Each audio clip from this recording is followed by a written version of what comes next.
그때에 예수를 판 유다가 그의 정죄됨을 보고 스스로 뉘우쳐 그 은 30을 대제사장들과 장로들에게 도로 갖다 주며 이르되 내가 무죄한 피를 팔고 죄를 범하였도다 하니 그들이 이르되 그것이 우리에게 무슨 상관이냐 내가 당하리라 하거늘 유다가 은을 성소에 던져놓고 물러가서 스스로 목매어 죽은지라.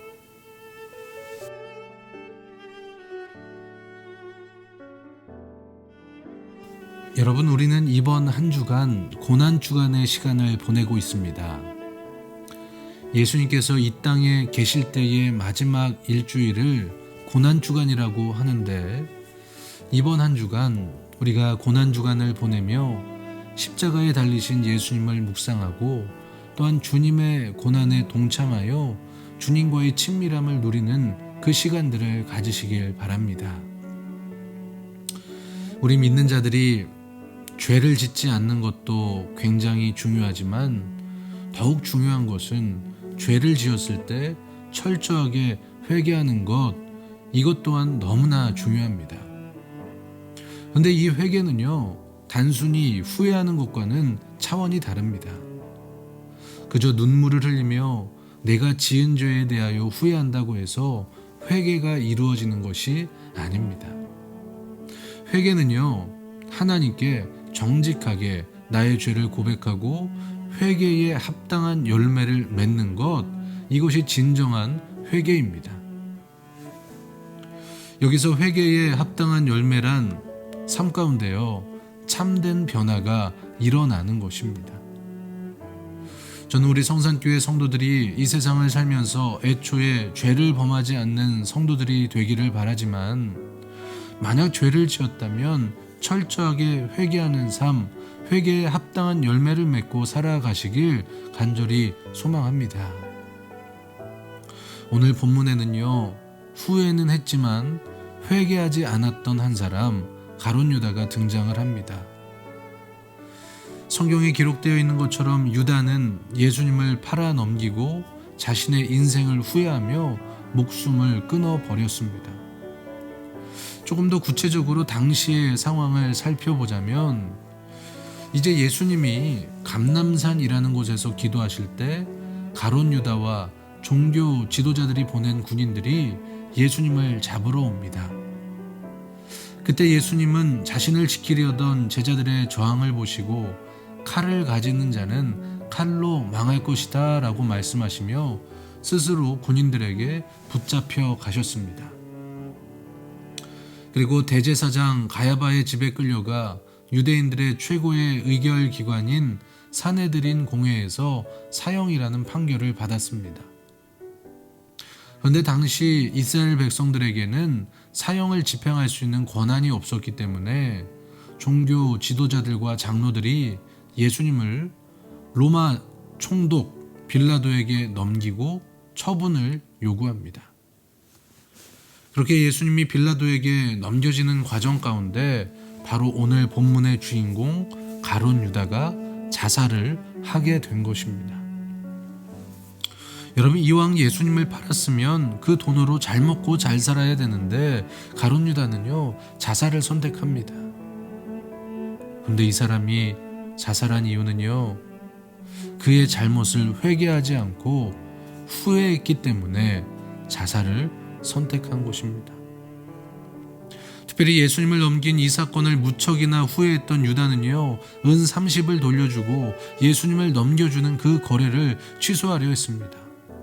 하지만 종교 지도자들은 그것을 받아주지 않았습니다. 여러분, 이 가룟 유다의 모습 속에서 우리는 후회는 했지만 진정한 회개로 나아가지 못한 채 극단적인 선택을 한 연약한 인간의 모습을 발견하게 됩니다. 저는 이 가룟 유다의 모습을 보면서 이런 마음이 들었습니다. 우리가 죄 앞에서 후회를 넘어 회개하는 삶을 살아가자. 여러분, 유다가 후회를 넘어 회개까지 했다면 그는 회개에 합당한 열매를 맺고 변화된 삶을 살 수도 있었을 것입니다. 하지만 유다는 자살을 통해 그 모든 가능성을 끊어버렸습니다. 저는 오늘 우리가 이 가룟 유다의 모습을 보고 나의 잘못을 그저 후회만 하는 인생이 아니라 진정으로 회개하는 성도들, 또한 회개에 합당한 열매를 맺고 이제는 이전과는 다른 삶을 살아가는 저와 여러분이 되시길 바랍니다. 만약 가룟 유다가 정말 그 자리에서 회개했다면 그는 그의 죄를 용서받고 예수님을 부인했던 베드로보다 더 훌륭하게 쓰임받는 사도가 되었을 것입니다. 이전보다 더 예수님을 위해 열심히 살았을 것입니다. 베드로를 보십시오. 예수님을 부인하고 저주까지 했지만 그에게는 진정한 회개가 있었습니다. 진정한 회개가 있었다는 것을 어떻게 알 수 있습니까? 여러분, 그의 삶의 열매들을 보십시오.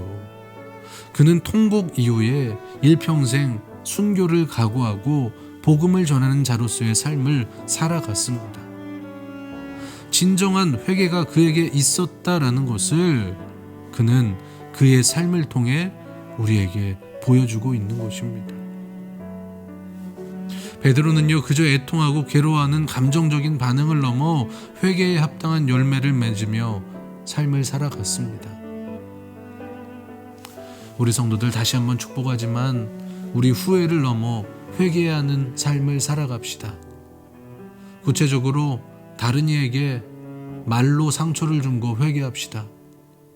그리고 교만한 마음으로 살아갔던 것 회개하고 하나님 사랑, 이웃 사랑을 실천하지 못했던 것 회개하는 우리 성도들의 삶이 되시기를 바랍니다. 그리고 진정으로 회개했다면 이전과는 다른 삶을 살아가시기를 바랍니다. 그게 진정한 회개자의 모습입니다. 그래서 오늘 하루 가운데 우리 이렇게 기도하길 바랍니다. 하나님, 우리가 만약 죄를 지었다면 가룟 유다의 사건을 기억하며 그저 후회하는 것을 넘어 진정한 회개로 합당한 열매를 맺고 이전과는 다른 삶을 살아갈 수 있는 우리가 되게 하여 주시옵소서. 여러분, 이렇게 기도하는 귀한 이 아침이 되시기를 간절히 소망합니다. 하나님, 오늘 우리는 가룟 유다의 삶을 뒤돌아보았습니다. 하나님, 오늘 이 가룟 유다의 사건을 기억하며 이제 우리가 후회하는 것을 넘어 진정한 회개로 합당한 열매를 맺고 살아가는 우리 성산교회 성도들 되게 하여 주시옵소서. 예수 그리스도의 이름으로 간절히 기도드리옵나이다. 아멘.